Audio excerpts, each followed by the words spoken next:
আপনারা আমাদের চ্যানেলে পরপর কয়েকটি গল্প এখনো পর্যন্ত শুনে এসেছেন। আমরা পরিবেশনা করছি অজানার সন্ধানে উপন্যাস থেকে প্রথম খণ্ড পিরামিডের দেশে, যার বেশ কয়েকটি পর্ব আপনারা ইতিমধ্যেই শুনে ফেলেছেন।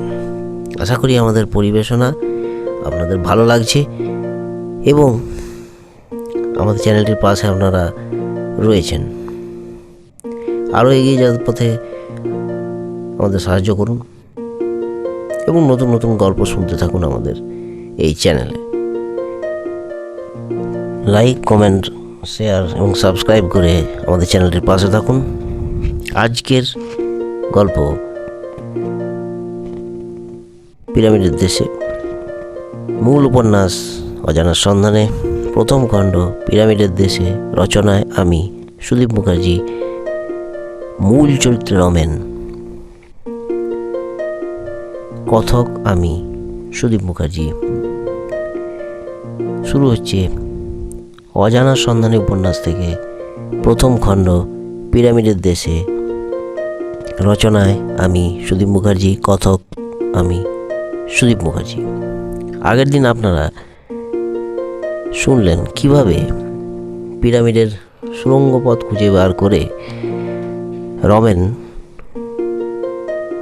সেখানে পথ চলা শুরু করলো এবং শেষ অবধি মমির দর্শন সে পেল। এরপর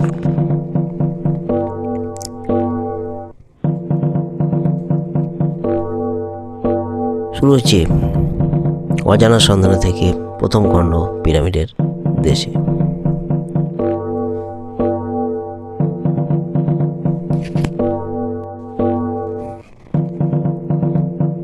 কিছু পথ নেমে রমেন দেখতে পেল অনেক কঙ্কাল ছড়িয়ে ছিটিয়ে পড়ে রয়েছে এদিক সেদিক।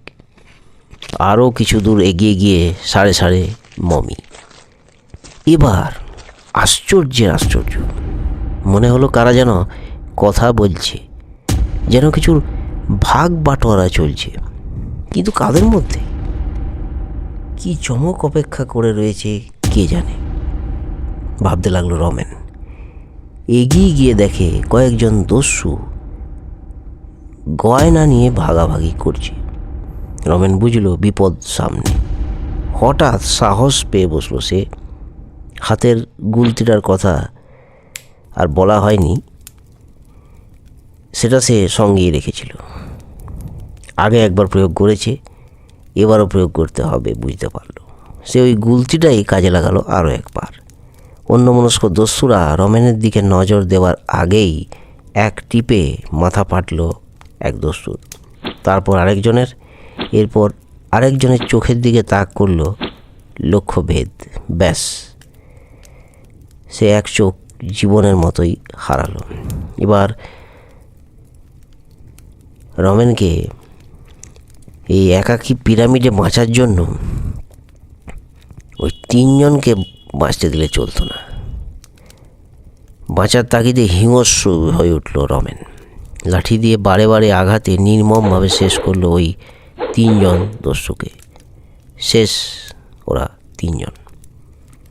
এবার সে একা, সম্পূর্ণ একা এই পিরামিডের মধ্যে। যে মমিটাকে ঘিরে তারা গল্পগুজব করছিল, সেটা থেকে একটা বিকট গন্ধ বার হচ্ছিল সমানে, যেন দম বন্ধ করা মারাত্মক পচা গন্ধ। মমির সাথে অবশিষ্ট থাকা গয়না আর পাশে পড়ে থাকা দস্যুদের লাশের হাত থেকে গহনাগুলো সব নিজের জামাটা খুলে তাতে জড়িয়ে নিতে লাগলো রমেন। গয়না যেন আর শেষই হয় না। আর লোভ না বাড়িয়ে সে বেরিয়ে আসতে লাগলো। উপরে সিঁড়ি বেয়ে হড়বড় করে উঠতে লাগলো সে। অন্ধকার যেন আরও ঘন। প্রায় কত সিঁড়ি পার হয়েছে সে জানে না, হয়তো 10,000, হয়তো আরও বেশি কিংবা কম। গুনতে গিয়েও আর গুলিয়ে যায় সব অঙ্ক, হিসেব নিকেশ। আরও কত সিঁড়ি বাকি কে জানে। এবার মনে হলো এইখান দিয়ে সে ঢুকেছিল, তাই কি? কিন্তু সে রাস্তা কই? আর সেখান দিয়ে তো বেরোনো যায় না। রাস্তা বন্ধই বা করলো কে, বা কীভাবেই বা বন্ধ হলো? সব গোলমাল বেঁধে যাচ্ছে তার। এবার মনে পড়ল সে কোথায় যেন একটা শুনেছিল এখানে প্রচণ্ড বালির ঝড় হয়। তবে ওই বালির ঝড়েই বালিগুলো উড়ে এসে সুরঙ্গের মুখটা কি বন্ধ করে দিয়েছে? হয়তো তাই। কোনো মতেই তো তাহলে বেরোনো যাবে না আর। হঠাৎ খেয়াল হলো ওই দস্যুদের লাশের পাশে সে কিছু বোমা দেখেছিল। সে ভাবলো একবার ওই বোমা দিয়ে কি কিছু হতে পারে, কিন্তু আবার অতগুলো সিঁড়ি বেয়ে নিচে যেতে পারবে সে? কিন্তু উপায়ও তো নেই আর। অগত্যা বাধ্য হয়ে ওই ক্লান্ত অবশ্রান্ত শরীরে ফের নিচের দিকে নেমে আসতে লাগলো সে। অবশেষে পৌঁছেই গেল সে এক সময় নিচে। কত যে সময় লেগেছে, কবার সে আছাড় খেলো তার কোনো ইয়ত্তা নেই। আপনারা আজ শুনছেন অজানার সন্ধানে উপন্যাস থেকে পিরামিডের দেশে পরবর্তী অংশ একটু পরেই আসছে।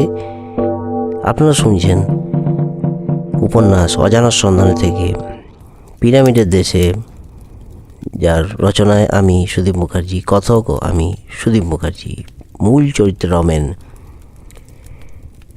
আমাদের পাশে থাকুন, লাইক কমেন্ট এবং সাবস্ক্রাইব করতে ভুলবেন না। ফিরে আসি গল্পে। শরীর তার একেবারে অবসন্ন হয়ে পড়েছিল। গায়ে একটা ময়লা ছেঁড়া চাদর ছাড়া আর কিছুই বাকি নেই তার, কারণ জামাটা এসে গয়নাগুলোকে মুড়ে রেখেছে। কিন্তু ফল বা খাবার দাবার যা ছিল সেসব কিছু অবশিষ্ট আছে কি? কিছু ফল যা একেবারেই গলে পচে গেছিল ওইগুলো ছিল, ওইগুলোই খেয়ে কোনো রকমে ঘুমোতে লাগলো সে। এখানে রাত কি দিন কোনো কিছুই বোঝার উপায় ছিল না। কি করি বা দিন রাতের পাত্তা চলবে? কত গভীরে সে পড়ে রয়েছে তার কোনো ঠিক নেই। কোনো গভীরতা মাপার যন্ত্রও তার কাছে নেই, আর অন্য কোনো পদ্ধতিও জানা নেই। তবে এই অবস্থান ভূমি থেকে প্রায় 180 কি 250 ফুট, কি তারও হয়তো বেশি নিচে, আবার কমও হতে পারে। সিঁড়ি যে সোজা খাড়াই নেমেছে কি এঁকে বেঁকে, সেও আর ঠাওর হচ্ছে না। গভীর ঘুমে রমেন তার ছোট্টবেলায় চলে গেছিল। সব পুরনো দিনের কথা স্বপ্নে দেখছিল সে। হঠাৎ একটা আওয়াজ শুনেই তার ঘুমটা ভেঙে গেল। হঠাৎ করে সামনের মমির ঘরের দরজাটা আসলে বন্ধ হয়ে গেছিল। ঘুমের ঘরে তারই পায়ের ধাক্কায় উঠে বসে এবার চলল দরজা খুলে সেই 3 দস্যুর মৃতদের কাছে। সেখানে বোমা ও ক্ষেপণাস্ত্র নিয়ে নিল। এবার মমির ঢাকনাটা বন্ধ করতে গিয়ে তরোয়াল পেল সে। আবার পচা গন্ধের চোটে তাড়াতাড়ি সে ঢাকনাটা বন্ধ করে দিল। সরে যেতে গিয়ে পারল না সে। মনে হলো কেউ যেন তার পা টেনে ধরেছে। ভয়ে অস্ফুটে কিছু শব্দ করে উঠল বোবা রমেন। যে দেখল নিচের মৃতদের হাতটা তার পায়ে। তবে কি ভূতে ধরলো তাকে? সে ভাবলো বুঝি ওই বেটার ভূত এসে তার খুনের বদলা নিচ্ছে। মন্ত্র জপ করেও যখন হাত ছাড়া গেল না, তখন সে লাঠি দিয়ে পেটাতে লাগলো এলো পাতারি। অনেকক্ষণ ধস্তাধস্তির পরে সেই হাত ছাড়ানো সম্ভব হলো। রমেন ভাবলে বোধহয় ভূতটা পালিয়ে গেছে। আসলে ওটা ওই রিগর মর্টিস বা রাইগার মর্টিস হয়েছিল, বা যাকে আপনারা বাংলায় ওই মরণ সংকোচন বলেন। মৃত্যুর পর ওই পেশির সংকোচনের ফলে এমনটা হতে পারে, কিন্তু রমেনের সেসব জানা ছিল না। সে ভাবলে ভূতটা বোধহয় ভয় পেয়ে পালিয়েছে। যাকে আর সময় নষ্ট করার তার ছিল না। সে আবার হাঁটতে লাগলো। এবার জোরে জোরে হাঁটা লাগালো সে। উঠতে উঠতে সিঁড়িতেই পড়ে যাচ্ছে, আবার উঠে বসছে, ফের পথ চলা তার শুরু। এভাবেই শেষমেশ হামাগুড়ি দিতে দিতে উঠে পড়ল সে। গর্তের মুখ শেষ। বন্ধ ছিল আগেও, আর এখনও বন্ধ সেই বেরোনোর রাস্তা। আর কিছু করার নেই। বোমার সাহায্য তাকে যে নিতেই হবে। নিজের লণ্ঠনের আগুনটা বোমায় ধরিয়ে চরম সাহসিকতায় বেশ কয়েক সিঁড়ি নিচে নেমে সেইখান থেকেই তাক করে বন্ধ সুড়ঙ্গের মুখে ছুঁড়ে দিল সে। তারপর হলো এক বিস্ফোরণ, সব ধোঁয়া ধোঁয়া, প্রচণ্ড শব্দ, আর তারপর কিছু মনে নেই। কি যেন একটা বলে, হ্যাঁ ইংরেজি শব্দ, হ্যাঁ ব্ল্যাক আউট। চোখ যখন খুলল বুঝলো গোটা শরীরে ব্যথা। আর কি দেখলো সেটা শুনবো আমরা পরবর্তী পর্বে। আজকের মতো এই পর্যন্তই। শুনছিলেন অজানার সন্ধানে উপন্যাস থেকে প্রথম খণ্ড পিরামিডের দেশে, রচনায় আমি সুদীপ মুখার্জি, কথক আমি সুদীপ মুখার্জি, মূল চরিত্রে রমেন। নমস্কার।